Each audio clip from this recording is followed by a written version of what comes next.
Hi hello friends, இது உங்கள் Arjuna friends study circle. இன்னைக்கு நம்ம என்ன பாடம் பார்க்க போறோம்னா 9th சோசியல் சயின்ஸ் புக்கில் தேர்தல், அரசியல் கட்சிகள் மற்றும் அழுத்த குழுக்கள் அந்த பாடம் தாங்க பார்க்க போகிறோம். ஓகே, வாங்க பார்ப்போம். ஃபஸ்ட்டு தேர்தல்னா என்ன? தேர்தல்னா நம்ம என்ன சொல்லுவோம்? அதாவது கவர்மெண்ட் சார்பாக மக்களுக்கு சேவை செய்யக்கூடிய ஒரு நபரை நம்ம பொதுவாக வாக்களித்து தேர்ந்தெடுக்கிறோம். அதை தான் நம்ம என்ன சொல்கிறோம்? தேர்தல் சொல்கிறோம். அதாவது நமக்கான பிரதிநிதியை நம்ம சார்பாக நமக்கான தேவை எல்லாத்தையும் நிறைவேற்றி வைக்கிற ஒருத்தரை நம்ம தேர்ந்தெடுக்க போகிறோம். அதுதான் நம்ம தேர்தல்னு சொல்கிறோம். ஃபஸ்ட்டு இந்த தேர்தல் கான்செப்ட் எந்த நாட்டில் ஃபஸ்ட்டு இருந்து நம்ம அடாப்ட் பண்ணோம் அப்படின்னு பார்த்தீங்கன்னா இங்கிலாந்து. ஓகேங்களா? இங்கிலாந்து நாட்டுலேருந்து தான் நம்ம அந்த தேர்தல் அப்படிங்கிற கான்செப்ட் எடுத்திருப்போம். ஓகேங்களா? தேர்தல் அப்படிங்கிற இது எந்த நாட்டிலேருந்து எடுக்கப்பட்டதுன்னு பார்த்தீங்கன்னா இங்கிலாந்துலேருந்து எடுக்கப்பட்டது. ஆல்ரெடி நம்ம படிச்சிருப்போம். அடிப்படை உரிமைகள்னா அமெரிக்கா, அடிப்படை கடமைகள் ரஷ்யா. ஓகேங்களா? அதெல்லாம் நம்ம பிளேலிஸ்ட்டு நம்ம இன்னும் பாலிட்டி கிளாஸ் பிளேலிஸ்ட்டு போட்டிருக்கோம். மறக்காம பாருங்கள். ஸ்கூல் புக் வைஸ் போட்டிருக்கோம். ஓகேங்களா? அதெல்லாம் நம்ம புக் வச்சு டீச் பண்ணி போட்டிருக்கோம். ஓகேங்களா? ஓகே, இப்போ இங்கிலாந்துலேருந்து தேர்தல் முறையை நம்ம அடாப்ட் பண்ணிக்கிட்டோம். இந்த தேர்தல் இது இந்தியன் கான்ஸ்டியூஷனில் எதுல இருந்து எது வரைக்கும் இருக்குதுன்னு பார்த்தீங்கன்னா பார்ட் 15 இருக்குது. ஓகேங்களா? பார்ட் 15 இருக்குது. ஆர்டிகல் 324 329 வரைக்கும் இதை பற்றி தான் சொல்லுதுன்னா தேர்தலை பற்றி தான் சொல்லுது. ஆர்டிகல் 324 329 வரைக்கும் எதை பற்றி தான் சொல்லுது? தேர்தலை பற்றி தான் சொல்லுது. நெக்ஸ்ட்டு ஆர்டிகல் 324 என்ன சொன்னால் இந்தியாவுக்கு தேர்தல் ஆணையம் ஒன்று இருக்கணும் அப்படின்னு சொல்லுது. அந்த தேர்தல் ஆணையம் வந்து ஒரு தலைவர் ப்ளஸ் 2 உறுப்பினர்களை உள்ளடக்கி இருக்கணும் அப்படின்னு சொல்லுது. ஓகேங்களா? ஆர்டிகல் 324 இந்தியாவுக்கு ஒரு தேர்தல் ஆணையம் இருக்குன்னு சொல்லுது. அந்த தேர்தல் ஆணையத்தில் ஒரு தலைவர் ப்ளஸ் 2 உறுப்பினர்களை கொண்டிருக்கணும். ஓகேங்களா? ஓகே, ஃபஸ்ட்டு இந்தியாவில் தேர்தல் ஆணையம் எப்போ ஃபஸ்ட்டு கொண்டு வந்தாங்க நம்ம பார்த்தோம்னா ஜனவரி 25 1950. இது தெரிஞ்சு வச்சுக்கோங்க. ஓகேங்களா? ஓகே, அதனால தான் அந்த ஜனவரி 25 நம்ம என்ன டேவாக கொண்டாடுறோம்னா தேசிய வாக்காளர் தினமாக கொண்டாடுறோம். ஓகேங்களா? ஜனவரி 25 தேசிய வாக்காளர் தினம் ஏன் கொண்டாடுறோம்னா 25 ஜனவரி 1950 தான் என்னது நமக்கு இந்தியாவில் தேர்தல் ஆணையம் தோற்றுவிக்கப்பட்டிருக்கு. ஓகேங்களா? ஓகே ஃப்ரெண்ட்ஸ், நெக்ஸ்ட்டு இன்னொரு முக்கியமான ஆர்டிக்கல் நீங்கள் தெரிஞ்சுக்கணும். என்ன ஆர்டிக்கல்னா 326. இந்த ஆர்டிக்கல் 326 என்ன சொல்லுதுன்னா 18 வயது நிரம்பிய அனைவரும் என்ன பண்ணலாம்? ஓட்டு போடலாம் அப்படின்னு சொல்லுது. ஓகேங்களா? 18 வயது நிரம்பிய அனைவரும் ஓட்டு போடலாம் அப்படின்னு சொல்லுது ஆர்டிகல் 326. இதில் நம்ம ஒரு முக்கியமான சட்ட திருத்தம் படிக்கிறோம். என்ன சட்ட திருத்தம்னா ஃபஸ்ட்டு 1988க்கு முன்னாடி வரைக்கும் என்ன வச்சுன்னா நம்ம ஓட்டிங் ஏஜ் வந்து 21. ஓகேங்களா? அதுக்கு அப்புறம் தான் ஓட்டு போடுற வயசை குறைக்கிறாங்க. 18 வயசாக குறைக்கிறாங்க. அதுக்கு சட்ட திருத்தம் என்ன? 61வது சட்ட திருத்தம் 1988. இது மட்டும் நல்லா ஞாபகம் வச்சுக்கோங்க. சம்டைம்ஸ் 1989 கொடுத்துருப்பாங்க. நீங்கள் 1988 ஞாபகம் வச்சுக்கோங்க. ஓகேங்களா? ஓகே, இது ரொம்ப ரொம்ப முக்கியம். ஆல்ரெடி ப்ரீவியஸ் இயர் கொஸ்டின் வேறு கேட்டிருக்காங்க, நோட் பண்ணிக்கோங்க. நெக்ஸ்ட் பாருங்கள், நோட்டா. இந்த நோட்டா நம்ம பார்த்தோம்னா நோட்டா வந்து எப்போ வருதுன்னா 1961 49 அந்த தேர்தல் நடத்தை விதிகள் அடிப்படையில் நோட்டா கான்செப்டை கொண்டு வராங்க. நோட்டா அதுக்கு மீனிங்ஸ் என்னன்னா நன் ஆஃப் தி அபவ், அதாவது மேற்கண்ட எவரும் இல்லை. நன் ஆஃப் தி அபவ், அதான் நோட்டாக்கு மீனிங்ஸ். ஓகேங்களா? None of the above.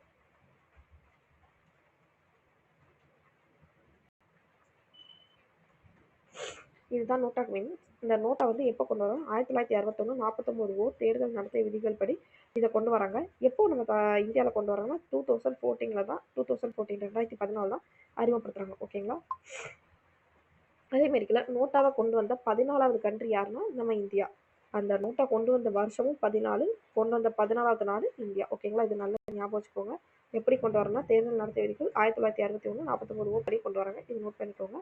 Next VVPAT எப்போ கொண்டு வராங்கன்னா இதுவும் 2014 தாங்க கொண்டு வராங்க. இந்த விவிபேட்னா என்னன்னு நம்ம ஃபஸ்ட்டு பார்த்தோம். நீங்கள் 18 வயசு மேக்ஸிமம் எல்லாத்துக்குமே கம்ப்ளீட் ஆகிருக்கும். நீங்கள் ஓட்டு போடுறீங்கன்னா நீங்கள் ஓட்டு போட்டோன்னே இவருக்கு தான் ஓட்டு போட்டிருக்கீங்க அப்படிங்கிறத இது வெரிஃபை பண்ணும். ஓகேங்களா? சம்டைம்ஸ் நீங்கள் இப்போ ஏதோ ஒரு எக்ஸுங்கிற பார்ட்டிக்கு ஓட்டு போட்டிருக்கீங்கன்னா ஆனால் அது ஒய்ங்கிற பார்ட்டிக்கு போய் விழுந்திருக்கு. உங்களுக்கு தெரியும் நம்ம யாருக்கு போட்டிருக்கோம் அப்படின்ட்டு கன்ஃபார்ம் பண்ணது தான் இந்த விவிபேட். ஓகேங்களா? இப்போ நீங்கள் எக்ஸ் அப்படிங்கிற ஒரு பார்ட்டிக்கு ஓட்டு போட்டிருக்கீங்கன்னா அங்கே போய் என்னென்னு வரும்னா எக்ஸ் அப்படின்ட்டு அந்த சின்ன வரும். ஓகேங்களா? ஒரு சின்ன ஸ்லிப்பில் ஒரு இதில் காமிக்கும். ஓட்டு போட்டோம்னா ஓகே, நம்ம அதுக்கப்புறம் அது போயிடும். கரெக்டாக அடுத்த ஓட்டாளர் ஓட்டு போடுறதுக்கு இன்னொருத்தவங்க வரக்குள்ளே அது மறைஞ்சிடும். ஓகேங்களா? கரெக்டாக ஒரு செகண்ட் தான். அதுக்குள்ளே பார்த்து நம்ம வெரிஃபை பண்ணிக்கலாம். ஒரு சின்ன ஸ்லிப் சைஸ்க்கு டிஜிட்டலில் காமிக்கும். ஓகேங்களா? இப்போ நீங்கள் ஏடிஎம்கே டிஎம்கே இல்லை ஏதோ ஒரு கட்சிக்கு ஓட்டு போடுறீங்க அந்த இதை காமிக்கும். ஓகேங்களா? நெக்ஸ்ட்டு இதான் விவிபேட். இதில் ரொம்ப ரொம்ப முக்கியமானது என்ன? விவிபேட்டோட நம்ம அப்ரிவேஷன் தெரிஞ்சிருக்கோம். ஏன்னா அப்ரிவேஷன் ஆல்ரெடி ப்ரீவியஸ் இயர் கொஸ்டினில் கேட்டிருக்காங்க. இதுக்கு அப்ரிவேஷன்னா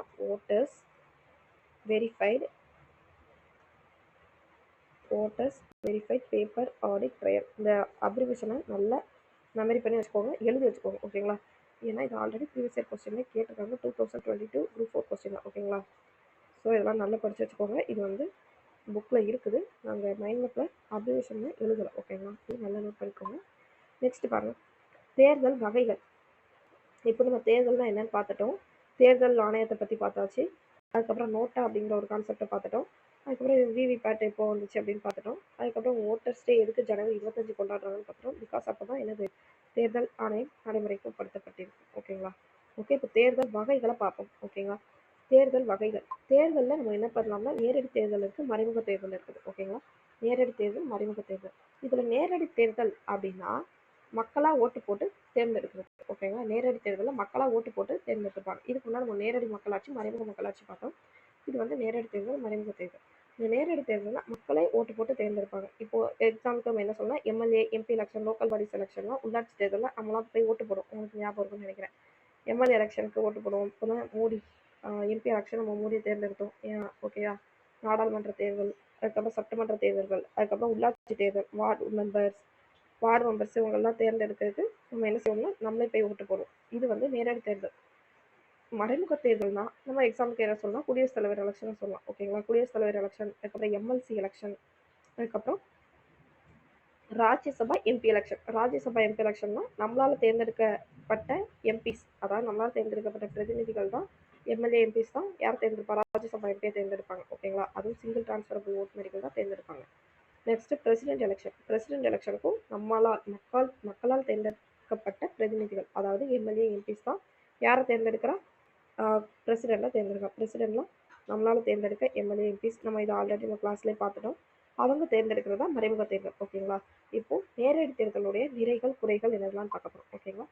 நேரடி தேர்தலுடைய நிறைகள் என்னெல்லாம் பாருங்க. வலுவான மக்களாட்சி. மக்களாட்சி வந்து என்னது, வலுவுடையதாக இருக்கும். ஏன்னா மக்களே போய் தேர்ந்தெடுக்கிறாங்க. அதனால மக்களாட்சி வந்து நல்லா ஸ்ட்ராங்காக இருக்கும்னு சொல்கிறாங்க. நெக்ஸ்ட் மக்கள் வந்து முக்கிய பங்கு வகிக்கிறாங்க. ஏன்னா மக்கள் ஓட்டு போடுறாங்க, அதனால அவங்க தான் மேஜர் ரோல் ப்ளே பண்ணுவாங்க. இப்போ மக்கள் யாருக்கு ஓட்டு போடுறாங்களோ அதை பொறுத்து தான் ஆட்சி மாற்றமே இருக்குது. ஓகேங்களா? அவங்களுக்கு ஓட்டுடைய அவேர்னஸ் எல்லாமே தெரியும். நெக்ஸ்ட் தீவிர அரசியல் நடவடிக்கை. ஒருத்தவங்க ஓட்டு போடுறாங்கன்னா அவங்களுக்கு ஒரு உரிமை இருக்கு. அவங்களுக்கு என்ன பார்ட்டியை தேர்ந்தெடுக்கிறாங்களோ அந்த பார்ட்டியை தான் எந்த பார்ட்டிக்கு ஓட்டு போடணும்னு நினைக்கிறாங்களோ அவங்களுக்கு தான் ஓட்டு போடுவாங்க. அவங்க அப்படிங்கிற என்ன ஆகும்னா தீவிரமாக அரசியலில் ஈடுபடுவாங்க. அதாவது பிரச்சாரம் பண்ணுறதா இருக்கட்டும். இப்போ நானே ஒரு எக்ஸுங்கிற பார்ட்டி தான் வரணும்னு நினைக்கிறேன் அப்படின்னா, நான் அந்த எக்ஸுங்கிற பார்ட்டிக்காண்டி பிரச்சாரம் பண்ணுவேன். மக்கள் மத்தியில் விழிப்புணர்வு ஏற்படுத்தும். ஒரு ஓட்டு எவ்வளோ வேல்யூ தெரியுமா, எவ்வளோ வேல்யூ தெரியுமா, அவ்வளோ அவேர்னஸ் சொல்லிட்டு கடைசியில் இவங்களுக்கு ஓட்டு போடுங்க நானே சொல்லுவேன். இவர் இவ்வளோ நல்லது பண்ணுறாரு அப்படின்னு அவர் பண்ணுற நல்லது கெட்டது எல்லாத்தையும் சொல்லி நீங்கள் இவருக்கு ஓட்டு போடுங்க அப்படின்னு நம்ம அப்படிங்கிற எனக்கு என்ன ஆகும்னா ஆட்டோமேட்டிக்காக அரசியலை பற்றின அவேர்னஸ் வரும். ஓகேங்களா? ஆட்டோமேட்டிக்காக நம்மளே தீவிரமாக அரசியலில் ஈடுபடுவோம். ஓகேங்களா? ஓட்டர் குவாலிஃபிகேஷனுக்கு ஆசைப்பட்டு அரசியலில் போடுறது போக இப்படியே அரசியலில் ஈடுபடும். ஓகேங்களா? ஓகே, நெக்ஸ்ட்டு குறைகள். குறைகள் என்னதெல்லாம் பாருங்க. ஓகே, அதுக்கு நிறைகள் 3 திருப்பி ஒரு வாட்டி சொல்லுவோம். மக்களாட்சி வந்து வலுவானதாக இருக்கும், மக்கள் வந்து முக்கிய பங்கு வகிப்பாங்க, அதுக்கப்புறம் தீவிர அரசியல் நடவடிக்கையில் மக்கள் ஈடுபடுவாங்க. ஓகேங்களா? ஓகே, நெக்ஸ்ட் குறைகள் பாருங்க. குறைகளில் பார்த்தோம்னா நேரடி தேர்தல் வந்து அதிக செலவுடையதாக இருக்கும். ஓகேங்களா?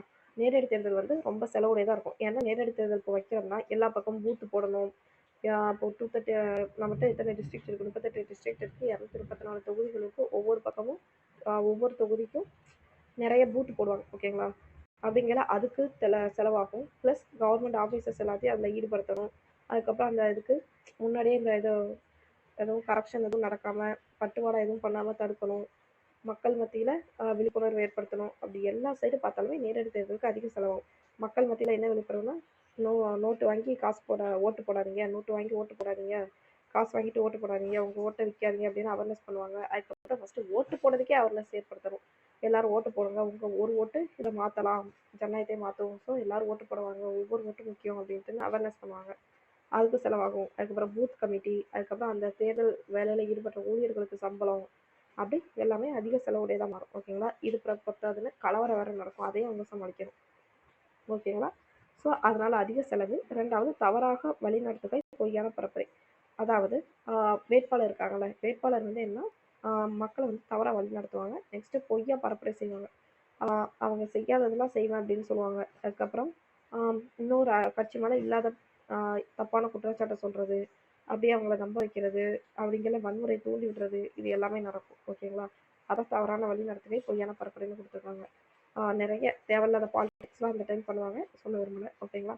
Next election commission. ஓகேங்களா. Election commission, election of India commission, அந்த இது நம்ம பார்ப்போம். ஓகேங்களா.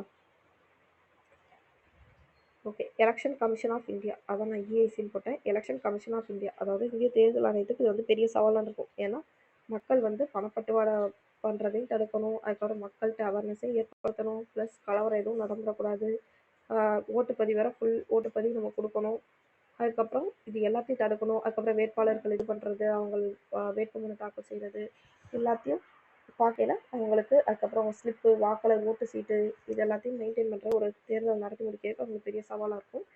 நெக்ஸ்ட்டு வன்முறை.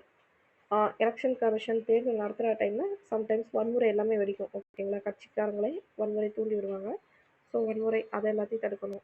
அதுக்கப்புறம் பணம் பொருள் கரெக்ஷன், அதாவது பணத்தை பட்டுவாடா பண்ணுறது, அதுக்கப்புறம் பொருளாக கொடுக்குறது, சேலை வேட்டி சேலை, அதெல்லாம் இந்த எலெக்ஷன் கமிஷனோட எலெக்ஷன் விட்டு எலெக்ஷன் கமிஷன் நிறைய கண்டுபிடிப்பாங்க, இவ்வளோ கணக்கில் கண்டுபிடிச்சி இது பண்ணுவாங்க. ஓகேங்களா. ஸோ இது எல்லாத்தையும் தடுக்கிறது, இது எல்லாமே எதில் இருக்குன்னா நேரடி தேர்தலில் குறைகளாக இருக்குது. ஏன்னா நேரடி தேர்தலில் ஓட்டு போடுறது மக்களை கரெக்ட் பண்ணால் அவங்க என்னென்னாலும் செய்வாங்க. ஓகேங்களா. ஸோ இது எல்லாம் குறைகளாக இருக்குது. பார்த்துடலாமா. 5 பாயிண்ட் தான். என்னென்னா அதிக செலவு. இப்படி நீங்கள் மைண்டில் போட்டு படிக்க கண்டிப்பாக உங்களுக்கு மெயின்ஸுக்கு யூஸ்ஃபுல்லாக இருக்கும். ஓகேங்களா. அதிக செலவுடையதாக இருக்குது, தவறாக வழி நடத்துகிறாங்க, பொய்யா பரப்புரை பண்ணுறாங்க. அதுக்கப்புறம் எலெக்ஷன் கமிஷன் ஆஃப் இந்தியாவுக்கு ரொம்ப பெரிய சவாலாக இருக்குது எலெக்ஷன் நடத்துறது. நெக்ஸ்ட்டு வன்முறை, இது எல்லாத்தையும் நடக்கிறது தான், அதை தடுக்கணும். அதுக்கப்புறம் பணம் பொருளை வச்சு மக்கள் மனசை மாற்றுறாங்க. இது எல்லாமே என்னென்னா எலெக்ஷன் கமிஷன் ஆஃப் இந்தியா அந்த இதில் குறைகள். ஓகேங்களா. அதில் என்னது குறைகள். நெக்ஸ்ட்டு மறைமுக தேர்தல், அதோடைய நிறைகள் என்னதெல்லாம் பார்ப்போம், வாங்க பார்ப்போம். மறைமுக தேர்தல்களில் நிறைகள் என்னதெல்லாம் பார்த்தீங்கன்னா, ஃபஸ்ட்டு செலவு வந்து கம்மியாக இருக்கும். மறைமுக தேர்தல் என்னது, ஒன்லி மக்களால் தேர்ந்தெடுக்கப்பட்ட, இப்போ சப்போஸ் எக்ஸாம்பிள் நம்ம எதை வச்சுக்கலாம்னா, குடியரசுத் தலைவர் எலெக்ஷன் வச்சுக்கிட்டோம்னா, குடியரசுத் தலைவர் பிரசிடென்ட் எலெக்ஷனில் பார்த்தோம்னா எம்எல்ஏ எம்பிஸ் தான் ஓட்டு போடுவாங்க. அது அவங்களுக்கு ரொம்ப ஈஸியாக இருக்கும். இந்த இதே மாதிரிக்கெலாம் இவ்வளோ பூத் கமிட்டி போட வேண்டிய அவசியமே இல்லை. அவங்க பாட்டில் சட்டுன்னு எலெக்ஷன் நடத்துவாங்க, ஓட்டு போட்டு போயிட்டே இருப்பாங்க. அந்தளவுக்கு இது இருக்காது. பூத் கமிட்டிஸ் இது பண்ண வேண்டிய அவசியம் இல்லை. வேட்பாளர் பற்றி ரிலீஸ் பண்ணுறது, திருத்தம் பண்ணுறது, இதெல்லாம் அவங்களுக்கு வேலை இருக்காது. அதுக்கப்புறம் பெரிய பெரிய நாடுகள்லாம் என்ன பண்ணுறாங்கன்னா மறைமுக தேர்தல் தான் ஃபாலோ பண்ணுறாங்க. ஓகேங்களா. பெரிய பெரிய நாடுகள் எல்லாமே எதை ஃபாலோ பண்ணுறாங்கன்னா மறைமுக தேர்தல் ஃபாலோ பண்ணுறாங்க. ஏன்னா அங்கே பாப்புலேஷன் அதிகமாக இருக்கும். அப்படிங்கிறது அவங்களால இதை மெயின்டைன் பண்ண முடியாதுனால அவங்க இது பண்ணுவாங்க. ஓகேங்களா. நெக்ஸ்ட்டு குறைகள். மறைமுக தேர்தலுடைய குறைகள் என்னதுன்னு பார்த்தோம்னா, ஊழல், கையூட்டு, குதிரை பேரம். இப்போ மறைமுக தேர்தல்னா என்னன்னா கம்மியான ஓட்டர்ஸ் தான் இருப்பாங்க. அப்படிங்கிற என்ன பண்ணுவாங்கன்னா ஓட்டர்ஸ் கையில் இங்கேயும் பணம் கொடுப்பாங்க, பணம் கொடுத்து மொத்தமாக வாங்கிடுறது. ஓகேங்களா. மொத்தமாக இந்த பணத்தை கொடுத்துட்டு அன்அப்போஸ்டாக அப்படியே அன்அப்போஸ்டாக ஈஸியாக தேர்ந்தெடுப்பாங்கள்ல, அந்த இதுதான். இப்போ இதெல்லாம் எங்கே நடக்கணும், லோக்கல் பாடிஸில் அதிகமாக நடக்கும். அதாவது சேர்பர்சன் அதெல்லாம் தேர்ந்தெடுக்கணும், மொத்தமாக அவர் எல்லாத்துக்கும் அமௌண்ட் கொடுத்துருவாரு, நீங்கள் யாரும் நிற்காதீங்க, நான் இருந்துக்கிட்டேன் அப்படின்னு சொல்லிட்டு மொத்தமாக அமௌண்ட் கொடுத்துருவாரு. அப்படிங்கிற ஆட்டோமேட்டிக்காக அன்அப்போஸ்டாக அவர் வந்து சேர்பர்சன் ஆயிடுவார். ஓகேங்களா. அந்த கவுன்சிலர் அந்த எலெக்ஷனில் தான், லோக்கல் பஞ்சாயத்து எலெக்ஷன் தான் இது அதிகமாக காணப்படும். ஓகேங்களா. குதிரை பேரம்னா மொத்தமாக அடித்து அவர் அப்படியே வாங்கிடுறது. ஓகேங்களா. அவர் ஆட்டோமேட்டிக்காக தலைவராக தேர்ந்தெடுக்கப்படுவாங்க.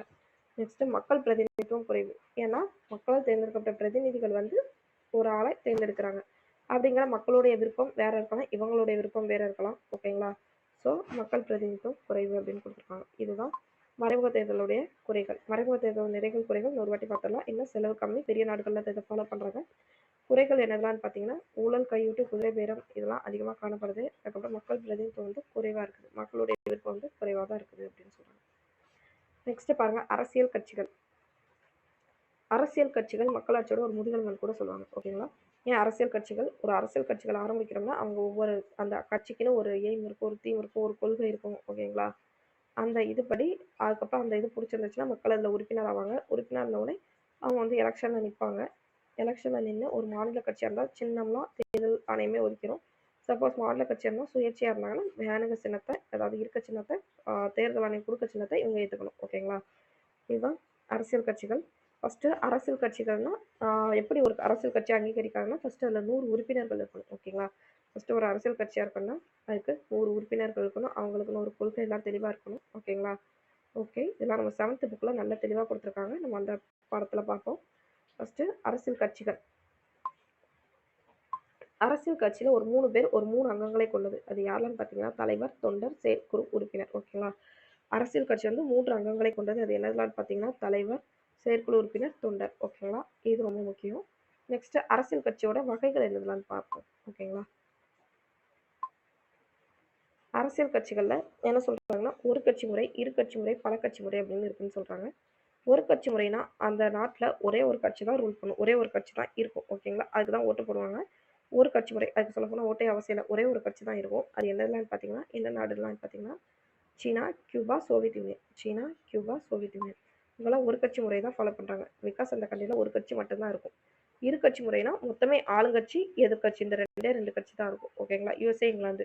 மறக்காம யூஎஸ்ஏ இங்கிலாந்துல அந்த ரெண்டு கட்சி பேரையும் மறக்காம கமெண்ட் பண்ணுங்க. ஓகேங்களா ஃப்ரெண்ட்ஸ், ஜனநாயக கட்சி தொழிலாளர் கட்சின்னு சொல்லுவாங்க. மறக்காம அந்த ரெண்டு கட்சியை நீங்க கமெண்ட் பண்ணுங்க. யூஎஸ்ஏல எந்த ரெண்டு கட்சி இருக்குது, இங்கிலாந்துல என்ன ரெண்டு கட்சி இருக்குது. ஓகேங்களா, அதை மறக்காம கமெண்ட் பண்ணுங்க. நெக்ஸ்ட் பலக்கட்சி முறை. பலக்கட்சி முறைனா அந்த நாட்டில் எத்தனை அரசியல் கட்சிகள்னாலும் இருக்கலாம். ஒரு கட்சினா ஒரே ஒரு அரசியல் கட்சி தான் இருக்கும், இரு கட்சினா ரெண்டு அரசியல் கட்சி தான் இருக்கும். பல கட்சி முறைனா அந்த நாட்டில் ஒன்று இரண்டுக்கு மேற்பட்ட அரசியல் கட்சிகள் இருக்கும். ஓகேங்களா, கவுண்ட்லெஸ் இவ்வளோதான் இருக்குன்னு வரமுறையே இல்லை. ஓகேங்களா, ஓகே. அந்த நாட்டுக்கு எக்ஸாம்பிள் தான் நம்ம இந்தியாவே ஒரு எக்ஸாம்பிள் தான். ஓகேங்களா, ஏன்னா அங்கே அவ்வளோ கட்சிகள் இருக்குது. நெக்ஸ்ட் இலங்கை, பிரான்ஸு, இத்தாலி. ஓகேங்களா, இந்தியா, இத்தாலி, இலங்கை, ஃப்ரான்ஸு ஞாபகம் வச்சுக்கோங்க. நான் இந்தியா, இலங்கை, இத்தாலி, ஃப்ரான்ஸ் ஃபர்ஸ்ட் ஞாபகம் வச்சுக்கோங்க. இந்தியா, இலங்கை, இத்தாலி, ஃப்ரான்ஸ். ஓகேங்களா, இந்த நாலு கண்ட்ரிலையும் பல கட்சி முறை காணப்படுகிறது. Okay friends, okay. நெக்ஸ்ட் பாருங்க, கட்சிகளின் அங்கீகாரம். அதாவது இந்த கட்சிகளின் அங்கீகாரம் என்னன்னா, ஒரு கட்சியை தேசிய கட்சியா மாநில கட்சியா எப்படி அங்கீகரிக்கிறது, அந்த இதை அதில் கொடுத்துருக்காங்க. ஓகே, வாங்க பார்ப்போம். ஃபர்ஸ்ட் இதுக்கு ஒரு ஷார்ட்கட் இருக்கு. அடிக்கடி தேசிய கட்சிக்கு அங்கீகாரம் ரொம்ப ரொம்ப குழப்பம். எப்படி ஒரு கட்சி தேசிய கட்சியா சொல்றாங்க. இப்போ கரண்ட்ல தேசிய கட்சி எத்தனை இருக்குன்னா 6 கட்சிகள் இருக்குது. அந்த 6 கட்சிகள் என்னென்னு மறக்காம கமெண்ட் பண்ணுங்க ஃப்ரெண்ட்ஸ். ஓகேங்களா, ஓகே. தேசிய கட்சிகள், இப்போ தேசிய கட்சியை எப்படி அங்கீகரிக்கிறாங்க, எதனால ஒரு கட்சியை நம்ம தேசிய கட்சி அப்படின்னு சொல்றோம், அதுதான் நம்ம பார்க்க போறோம். இதுக்கு ஒரு ஷார்ட்கட் நான் போட்ட ஷார்ட்கட்னா ஓட்டு, சீட்டு, ஸ்டேட்டு. இதை மட்டும் ஞாபகம் வச்சுக்கோங்க. ஓகேங்களா, ஓட்டு, சீட்டு, ஸ்டேட்டு. ஓட்டு, சீட்டு, ஸ்டேட்டு. ஓகேங்களா, ஓகே. ஃபர்ஸ்ட் ஓட்டு வச்சு பார்த்துரும். ஓகேங்களா, 6% ஓட்டுனால என்னது 6%.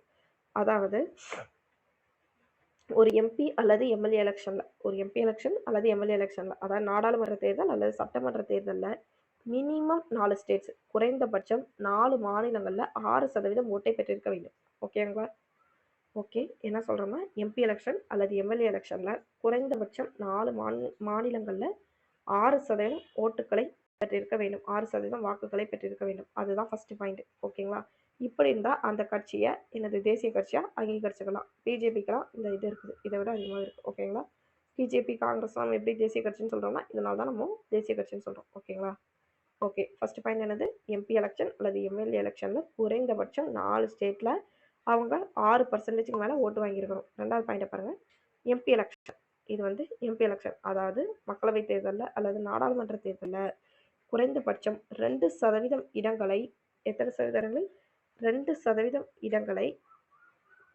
2% இடங்களை எத்தனை ஸ்டேட்டில், 3 அல்லது 2 ஸ்டேட்டில் இந்த ஓட்டு வாங்கியிருக்கணும். அதாவது எம்பி எலெக்ஷனில் குறைந்தபட்சம் 2% இடங்களை ஒரு 2 ஸ்டேட்டு அல்லது 3 ஸ்டேட்டில் அவங்க வாங்கியிருக்கணும். ஓகேங்களா, அதாவது இப்போ தமிழ்நாடு ஒரு ஸ்டேட் எடுத்துப்போம், அதுக்கப்புறம் கர்நாடகா ஒரு ஸ்டேட் எடுத்துப்போம், அதுக்கப்புறம் கேரளா, இந்த 3 ஸ்டேட் எடுத்துப்போம். ஓகேங்களா, ஓகே. இந்த 3 இப்போ எம்பி எலெக்ஷன் நடக்குது. இப்போ ஒரு கட்சி வந்து தமிழ்நாடு, கேரளா, நம்ம தமிழ்நாட்டில் ஒரு கட்சி எடுத்துக்கோங்க, தமிழ்நாடு, கேரளா, அதுக்கப்புறம் கர்நாடகா, இந்த 3 ஸ்டேட்டில் என்ன பண்ணுறாங்கன்னா 2% இடம் வாங்கியிருக்குது. ஓகேங்களா, நம்ம தமிழ்நாட்டில் மக்களவை தொகுதி எத்தனை, 19 தொகுதி. ஓகேங்களா, தமிழ்நாட்டில் 19 தொகுதி. அதுக்கப்புறம் கேரளா, கர்நாடகாலையும் அதே மாதிரி இருக்கும். நம்ம தமிழ்நாட்டை விட அங்கெல்லாம் கம்மி தான் கொஞ்சம். ஓகேங்களா, அப்படிங்கிற அவங்க என்ன பண்ணுறாங்கன்னா 39 தொகுதி, 19 போட்டேன். தமிழ்நாட்டில் 39 தொகுதி இருக்குது, கர்நாடகாவில் கொஞ்சம் தொகுதி இருக்கும், கேரளாவில் கொஞ்சம் தொகுதி இருக்கும். இந்த ஒவ்வொரு ஸ்டேட்லையும் 2% சீட்டு அவங்க வாங்கியிருக்கணும். 39ல் 2%னா இப்போ எக்ஸாம்பிள் 40 இதுன்னு வச்சுப்போமே, 40ல் 10%னா 4 சீட்டு. ஓகேங்களா, 40ல் 10%னா 4 சீட்டு, 5%னா 2 சீட்டு. ஓகே, அதாவது ஒரு சீட்டு, அதை தான் அவங்க அப்படி சொல்லியிருக்காங்க. ஓகேங்களா, ஒவ்வொரு இதை பொறுத்து 2% சீட்டு வாங்கியிருக்கணும், அதாவது 2% எம்பிஸ் வந்து செலக்ட் ஆகிருக்கணும். அப்படின்னா அந்த கட்சியை நம்ம என்ன சொல்லுவோம்னா தேசிய கட்சி அப்படின்னு சொல்லுவோம். திரும்பி ஒரு வாட்டி சொல்கிறேன், நாடாளுமன்ற தேர்தலில் குறைந்தபட்சம் 2% சீட்டு, இங்கே சீட்டுங்கிறது எம்பியை தான் குறிக்குது. ஓகேங்களா, 2% சீட்டு 2 அல்லது 3 மாநிலங்களில் வாங்கியிருக்கணும். ஓகேங்களா, இப்போ தமிழ்நாடு, கேரளா, கர்நாடகால ஒரு நம்ம ஸ்டேட்ல உள்ள ஒரு பார்ட்டி வந்து மினிமம் 2% சீட்டு வாங்கிருச்சுன்னா, சீட்டு மீன்ஸ் இந்த எம்பி இத்தனை எம்பி தேர்ந்தெடுத்துட்டாங்கன்னா, இப்போ தமிழ்நாட்டிலேருந்து ஒரு 4 எம்பி, கேரளாலேருந்து 4 எம்பி அதே பார்ட்டியில ஜெயிச்சுட்டாங்கன்னா, அது வந்து தேசிய கட்சி அப்படின்னு ஒத்துக்கலாம். ஓகேங்களா? நெக்ஸ்ட் பாருங்க. மினிமம் 4 மாநிலங்களில் மாநில கட்சியா இருக்கணும். அதாவது குறைஞ்சது 4 மாநிலங்கள்ல அது வந்து மாநில கட்சியா இருக்கணும். இப்போ எக்ஸாம்பிளுக்கு நம்ம தமிழ்நாட்டுல உள்ள ஒரு கட்சி இருக்குன்னு வச்சுக்கிடுங்களேன். அது தமிழ்நாடு, கேரளா, கர்நாடகா, புதுச்சேரி. இந்த 4 ஸ்டேட்லயும் மாநில கட்சியா இருந்துச்சுனாலே அது வந்து தேசிய கட்சி. ஓகேங்களா? இப்போ பிஜேபி, காங்கிரஸ்லாம் பார்த்துட்டீங்கன்னா, மாநில கட்சியா நிறைய ஸ்டேட்ல இருக்குது. ஸோ அதனால அவங்க என்ன சொல்றாங்கன்னா, அது வந்து தேசிய கட்சியா இருக்குது. ஓகேங்களா? மொத்தம் 3 பாயிண்ட். திருப்பி ஒரு வாட்டி சொல்லிடலாமா? ஓட்டு, சீட்டு, ஸ்டேட்டு. ஓட்டுனா 6%, சீட்டுனா 2%, ஸ்டேட்டுனா 4%. ஓகேங்களா? ஓகே. 6%னா எம்எல்ஏ அல்லது எம்பி எலெக்ஷன்ல என்ன பண்ணியிருக்கணும்? குறைஞ்சது 4 ஸ்டேட்ல 6% ஓட்டு வாங்கியிருக்கணும். நெக்ஸ்ட்டு சீட்டு. அதாவது நாடாளுமன்ற தேர்தல்ல குறைந்தபட்சம் 2% சீட்டுகளை அது வாங்கியிருக்கணும். 2% இடங்களை அது கைப்பற்றியிருக்க வேண்டும். 2 அல்லது அதுக்கு மேற்பட்ட மாநிலங்கள்ல. ஓகேங்களா? 2 ஆர் 3 ஸ்டேட்ஸ்ல 2% சீட்டு வந்து ஜெயிச்சிருக்கணும். ஓகேங்களா? நெக்ஸ்ட்டு மினிமம் 4 ஸ்டேட்ல மாநில கட்சியா இருக்கணும். இதுதான் 3 பாயிண்ட். இப்படிலாம் இருந்துச்சுன்னா, ஒண்ணு இந்த கண்டிஷனை சாட்டிஸ்ஃபை பண்ணியிருக்கணும், இல்ல இந்த கண்டிஷனை சாட்டிஸ்ஃபை பண்ணியிருக்கணும், இல்ல இந்த கண்டிஷனை சாட்டிஸ்ஃபை பண்ணியிருக்கணும். ஏதாவது ஒரு கண்டிஷன் சாட்டிஸ்ஃபை பண்ணாலும் அது வந்து தேசிய கட்சின்னு சொல்லிடலாம். ஓகேங்களா? நெக்ஸ்ட்டு அரசியல் கட்சிகளுடைய செயல்பாடுகள் என்னதெல்லாம் பாருங்க. தேர்தல்ல போட்டியிடுறது. அரசியல் கட்சிகளோட செயல்பாடுகள் என்னதெல்லாம் ஃபர்ஸ்ட் ஒரு தேர்தல் பொலிட்டிக்கல் பார்ட்டியா இருந்தா அது வந்து அரசியல் கட்சியா இருந்துச்சுன்னா அது வந்து தேர்தல்ல போட்டியிடும். நெக்ஸ்ட் தேர்தல்கள்ல கொள்கைகள் மற்றும் திட்டங்களை அனௌன்ஸ்மெண்ட் பண்றது. அதாவது இப்போ நம்ம எக்ஸாம்பிளுக்கு விஜய் கட்சி ஆரம்பிச்சாரு. அவர் வந்து அந்த விஜய் சார் வந்து கட்சி ஆரம்பிச்சாங்கன்னா, அவர் வந்து அவருடைய கொள்கைகளை இன்ட்ரோடியூஸ் பண்ணாங்க. நெக்ஸ்ட்டு திட்டங்களை இன்ட்ரோடியூஸ் பண்ணுவாங்க. நாங்க வந்து இது செய்வோம். நம்ம கட்சியோட கொள்கை இதுதான் அப்படின்னு மறக்காம அதுக்குன்னு ஒரு மாநாடு போட்டு சொன்னாங்க. ஓகேங்களா? டிவிகே மாநாடு போட்டு சொன்னாங்க. நெக்ஸ்ட்டு அரசாங்கம் அமைத்தல்.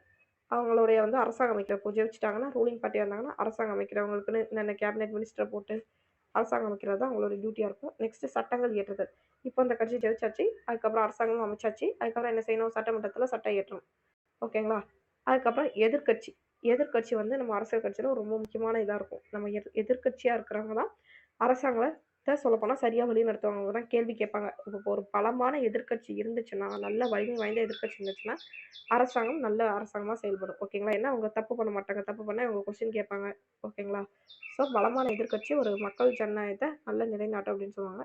நெக்ஸ்ட்டு மக்கள் கருத்துக்கு அரசியல் கட்சி தான் வடிவம் கொடுக்கும். ஓகேங்களா? மக்களோட என்ன குறைகள் இருக்கு, என்ன நிறைகள் இருக்குது, அது எல்லாத்தையும் அந்த பொலிட்டிக்கல் பார்ட்டிஸ் தான் சட்டமன்றத்துல போய் பேசும். இப்போ சப்போஸ் ஒரு எதிர்க்கட்சியா இருக்காங்கன்னா, மக்களுடைய கருத்து இப்படி இருக்கு. நீங்க ஏன் வரிய கூட்டுறீங்க? எதுக்கு இப்படி பண்றீங்க? அப்படின்னு சொல்லி கேட்பாங்க. ஓகேங்களா? நெக்ஸ்ட்டு அரசியல் கட்சி வந்து அரசாங்கத்துக்கும், மக்களுக்கும் இடையே பாலமாக செயல்படுகிறது. அந்த பாலத்த தான் நான் இப்படி வரைஞ்சிருக்கேன். கொஞ்சம் அட்ஜஸ்ட் பண்ணிக்கோங்க. அரசாங்கத்துக்கும் மக்களுக்கும் இடையே பாலமாக செயல்படுகிறது. ஓகேங்களா? இதெல்லாம் என்னது? அரசியல் கட்சியோட செயல்பாடுகள். அதுல எதிர்க்கட்சி என்னென்ன இதெல்லாம் இருக்குன்னு பார்ப்போம். ஓகேங்களா? எதிர்க்கட்சியோட தலைவர் வந்து கேபினெட் அமைச்சரா செயல்படுறார். ஓகேங்களா? இது வந்து ரொம்ப ரொம்ப முக்கியமான பாயிண்ட். எதிர்க்கட்சி தலைவருக்கு வந்து கேபினெட் அமைச்சர் அந்தஸ்து இருக்கு. ஓகேங்களா? நெக்ஸ்ட் பொது கணக்கு குழு தலைவரா யார் இருக்காருன்னா, எதிர்க்கட்சி தலைவர் தான் இருக்கிறாரு. எதிர்க்கட்சி தலைவர் வந்து பொது கணக்கு குழு தலைவரா இருக்காரு. நெக்ஸ்ட் சிவிசி சேர்மன், அதாவது மத்திய புலனாய்வு அமைச்சகம் அதோடைய தலைவர் மற்றும் உறுப்பினர்களை யார் தான் செலக்ட் பண்றாங்கன்னா, எதிர்க்கட்சி தலைவர் செலக்ட் பண்ற கமிட்டியில அவர் இருக்கார். அதாவது சிவிசினா மத்திய புலனாய்வு இதுன்னு சொல்லுவாங்க. அதுல சென்ட்ரல் விஜிலன்ஸ் கமிஷன் அதுல அப்பாயின்மெண்ட் பண்ற நியமனம் செய்யற ஒரு கமிட்டி இருக்கும். ஓகேங்களா? நியமனம் செய்யறதுக்குன்னு ஒரு கமிட்டி இருக்கும். அதுல பிரதமர் இருப்பாரு, எதிர்க்கட்சி தலைவர் இருப்பாரு, மக்களவை சபாநாயகர் அல்லது உள்துறை அமைச்சர் இருப்பாங்க. ஓகேங்களா? ஒரு 3 பேர் அடங்கின கமிட்டி தான். அவங்க தான் யாரை செலக்ட் பண்ணுவாங்கன்னா, சிவிசி சேர்பர்சன் மெம்பர்ஸை செலக்ட் பண்ணுவாங்க. ஓகேங்களா? அதுல இவர் எதிர்க்கட்சி தலைவர் ஒரு உறுப்பினரா இருக்காரு. அவரை தேர்ந்தெடுக்கிறதுல. இது முக்கியமான பாயிண்ட். இந்த 3த்தையும் ஞாபகம் வச்சுக்கோங்க. ஓகேங்களா? அரசியல் கட்சியோட செயல்பாடுகள் எல்லாம் திருப்பி பார்த்தோம்னா, தேர்தலில் போட்டியிடுறது, அவங்களுடைய கொள்கைகள், திட்டங்களை அனௌன்ஸ் பண்றது, அரசாங்கம் அமைக்கிறது, அரசாங்கம் அமைச்சிட்டதுக்கப்புறம் சட்டங்கள் இயற்றுறது, சட்டங்கள் இயற்றினா யார் கேள்வி கேட்பா? எதிர்க்கட்சி கேள்வி கேட்பாங்க. அதுக்கப்புறம் எதிர்க்கட்சிகள் மக்களுடைய கருத்துக்கு வடிவம் கொடுப்பாங்க. அதுக்கப்புறம் அரசியல் கட்சிக்கு வந்து அரசாங்கத்துக்கும் மக்களுக்கும் எந்த மாதிரி செயல்படுனா பாலமா செயல்படுது. அவ்வளவுதான். நெக்ஸ்ட் பாருங்க. அழுத்த குழுக்கள். அழுத்த குழுக்கள்னா அப்படியே அரசியல் கட்சிகள் மாதிரிக்கிறது தான். ஆனா அவங்க எலெக்ஷன்ல நிக்க மாட்டாங்க. அவ்வளவுதான் வித்தியாசம். அப்படியே அரசியல் கட்சிகள் தான். ஆனா எலெக்ஷன்ல நிக்க மாட்டாங்க. இந்த அழுத்த குழுக்கள் எங்கெல்லாம் இருக்குன்னு பார்த்தீங்கன்னா, யுஎஸ்ஏல இருக்குது. ஓகேங்களா? சரி. இந்த அழுத்த குழுக்கள் எங்க தோன்றுச்சுன்னு பார்த்தீங்கன்னா, யுஎஸ்ஏல தான் தோன்றுச்சு. அமெரிக்க ஐக்கிய நாடுகள்ல தான் தோன்றுச்சு. இது நல்லா ஞாபகம் வச்சுக்கோங்க. அழுத்த குழுக்கள் எங்கிருந்து தோற்றுவிக்கப்பட்டதுன்னா, அமெரிக்க ஐக்கிய நாடுகள்ல தான் தோற்றுவிக்கப்பட்டது. இந்த அழுத்த குழுக்கள் நம்ம என்ன சொல்லலாம்னா, நலக்குழுக்கள் அப்படின்னு சொல்லலாம். ஓகேங்களா? நலக்குழுக்கள். ஏன்னா இது வந்து மக்களுடைய நல்லதுக்காண்டி ஒவ்வொரு இதா கவர்மெண்ட்ட சொல்லும், அரசியல் கட்சிகள்ட்ட சொல்லும். இதெல்லாம் நீங்க பண்ணுங்க அப்படின்னு சொல்லும். ஓகேங்களா? இதுக்கு எக்ஸாம்பிள் மக்கள் குழு. ஓகே. ஆ இந்த மக்கள் குழு, அதாவது மக்கள் குழுங்கிறது சோசியல் வாலண்டியர்ஸை வச்சு செயல்படுவாங்க. ஓகேங்களா? எப்போலாம் செயல்படுவாங்கன்னா, அந்த நிலநடுக்கம் வந்துச்சுன்னா, அந்த நிலநடுக்கத்தில மீட்கிறதுக்கு, வெள்ள பொருட்கள், நிவாரணப் பொருட்கள் எல்லாத்தையும் குடுக்குறதுக்கு அவங்க வந்து வாலண்டியர்ஸா செயல்படுவாங்க. சுனாமி, வெள்ளப்பெருக்கு அதெல்லாம் குடுத்துருக்காங்க. மக்கள் குழுவா செயல்படுது அழுத்த குழுக்கள். அடுத்த குழுக்கள் வந்து மக்கள் குழுவா செயல்படுதுன்னு சொல்றாங்க. நெக்ஸ்ட் இதோட செயல்பாடுகள் என்னலாம் பாருங்க. பிரதிநிதித்துவப்படுத்துதல். அதாவது மக்கள வந்து பிரதிநிதித்துவப்படுத்துறது. அதுக்கப்புறம் கொள்கை உருவாக்கம். அவங்களுக்குன்னு ஒரு கொள்கை உருவாக்கி அதுபடி செயல்படுத்துறது. அதுக்கப்புறம் அரசியல்ல பங்கேற்கிறது. அதாவது அரசியல்வாதி செய்ற தப்ப கேள்வி கேட்கிறது. நெக்ஸ்ட் கல்வி. கொள்கை உருவாக்கம்ன்றது, அந்த கொள்கைய அமலாக்கம் செய்றது. அதுக்கப்புறம் எஜுகேஷன் ரிலேட்டடா நல்லது செய்றது. இது எல்லாமே சில அழுத்த குழுக்கள்லாம் ட்ரஸ்ட் மாரிக்குள்ள இருக்கும். அவங்க என்ன பண்ணுவாங்கன்னா, கல்விக்கு, எஜுகேஷனுக்கு எல்லாத்துக்குமே உதவி செய்வாங்க. ஓகேங்களா? ஸோ இது எல்லாமே அழுத்த குழுக்களோட செயல்பாடுகள். இதுல ரொம்ப ரொம்ப முக்கியம் என்னன்னா, அழுத்த குழுக்கள் நலக்குழுக்கள்னு அழைக்கப்படுகிறது. இது எங்க தோன்றுச்சுன்னா, யுஎஸ்ஏல தான் தோன்றுச்சு. ஓகேங்களா? யுஎஸ்ஏல தான் தோன்றுச்சு. சில இதெல்லாம் ஆல் இந்தியா கிசான் சபா அந்த இதெல்லாம் எலெக்ஷன்ல நிக்க மாட்டாங்க. ஆனா நல்லது தான் செய்வாங்க. ஓகேங்களா? இதெல்லாம் நம்ம புக்ல இருக்குது. ஒரு 10 11 இது குடுத்துருப்பாங்க. அத மட்டும் ஜஸ்ட் ரீட் பண்ணி விட்டுக்கோங்க. ஓகேங்களா? ஓகே. பாருங்க ஃப்ரெண்ட்ஸ் அந்த அழுத்த குழுக்கள் என்னங்களான்னு. இந்திய வணிகம் மற்றும் தொழில்துறை சம்மேளனத்தோட கூட்டமைப்பு. இவங்கலாம் அரசியல்ல நிக்க மாட்டாங்க. ஆனா அந்த தொழிலாளர் சார்பா பேசுவாங்க. ஓகேங்களா? நெக்ஸ்ட் அகில இந்திய தொழிற்சங்க காங்கிரஸ். இவங்கலாம் அரசியல்ல நிக்க மாட்டாங்க. நெக்ஸ்ட் அகில இந்திய விவசாயிகள் சங்கம், இந்திய மருத்துவ சங்கம், அகில இந்திய மாணவர் சம்மேளனம், அகில இந்திய சீக்கிய மாணவர் பேரவை, இளம் பதாகா சங்கம், நெக்ஸ்ட் தமிழ் சங்கம், தமிழ்நாடு விவசாயிகள் சங்கம், நர்மதா பச்சாவோ ஆந்தோலன். ஓகேங்களா? இதெல்லாம் என்னன்னா அழுத்த குழுக்கள். ஓகேங்களா? ஒவ்வொரு தொழிலாளர்கள், விவசாயிகள் இவங்க எல்லாத்துக்காண்டி அவங்க பேசுவாங்க. தொழிலாளர்கள் என்ன பாருங்க, வணிக குழுக்களுக்கு தான் அந்த ஃபர்ஸ்ட் இது. நெக்ஸ்ட் தொழிற்சங்கம் இதான் அகில இந்திய தொழிற்சங்க காங்கிரஸ். விவசாய குழுக்கள் தான் கிசான் சபா. தொழில்முறை குழுக்கள், மாணவர் அமைப்புகள், மத அமைப்புகள், பழங்குடி அமைப்புகள், மொழி குழுக்கள், கோட்பாடு அடிப்படை குழுக்கள், சுற்றுச்சூழல் பாதுகாப்பு குழுக்கள். இதான் நர்மதா பச்சாவோ ஆந்தோலன். அந்த நதிகள் காண்டி. ஓகேங்களா? நர்மதா நதிக்காண்டி. இப்படி ஒவ்வொரு சார்பா ஒவ்வொரு குழு இருப்பாங்க. இவங்க தான் நம்ம என்னது அழுத்த குழுக்கள் அப்படின்னு சொல்றோம். ஓகேங்களா? 10 வகையா இருக்கு. 10 வெரைட்டில இருக்கு. ஓகேங்களா? இத மட்டும் தெரிஞ்சு வச்சுக்கோங்க. இதோட இந்த லெசன் முடிஞ்சுது. ஓகேங்களா? இதோட இனி நெக்ஸ்ட் கிளாஸ்ல பார்ப்போம் ஃப்ரெண்ட்ஸ். நெக்ஸ்ட் நீதித்துறை பார்ப்போம். ஓகேங்களா? ஓகே. இந்த மைண்ட் மேப் மெத்தட் பிடிச்சிருந்துச்சுன்னா மறக்காம லைக் பண்ணுங்க. உங்க ஃப்ரெண்ட்ஸுக்கும் நம்ம சேனலை ஷேர் பண்ணுங்க. மறக்காம குரூப் 4 எக்ஸாம் நோட்டிஃபிகேஷன் வந்துருச்சு. கரெக்டாக யூட்டிலைஸ் பண்ணி நல்லா படிங்க. ஓகேங்களா? மறக்காம டெஸ்ட் போட்டு பாருங்க. ஒரு பாடம் படிச்சுட்டு இந்த மைண்ட் மேப் மெத்தட் மாதிரிக்க ஒரு வீடியோ ஒரு வாட்டி பார்த்துட்டிங்கன்னா போதும். உங்களுக்கு கம்ப்ளீட்டாக தரவாயிரும். ப்ளஸ் ஒரு டெஸ்ட் போட்டு பார்த்துருங்க. இதோட உங்களுக்கு அந்த பாடம் நல்லா மெமரைஸ் ஆயிரும். Okay friends. Okay bye. Thank you. உங்களுக்கு ஏதாவது தோணுச்சுன்னா மறக்காமல் கமெண்ட் பண்ணுங்கள். அதாவது இந்த வீடியோ பற்றி மறக்காமல் கேட்ட கொஸ்டினுக்கு ஆன்சர் பண்ணுங்கள். ஓகேங்களா? வேறு அடுத்து என்ன கிளாஸ் நம்ம போடலாம், அதாவது இப்போ ஒன்லி பாலிட்டி கிளாஸாக போட்டிருக்கோம்.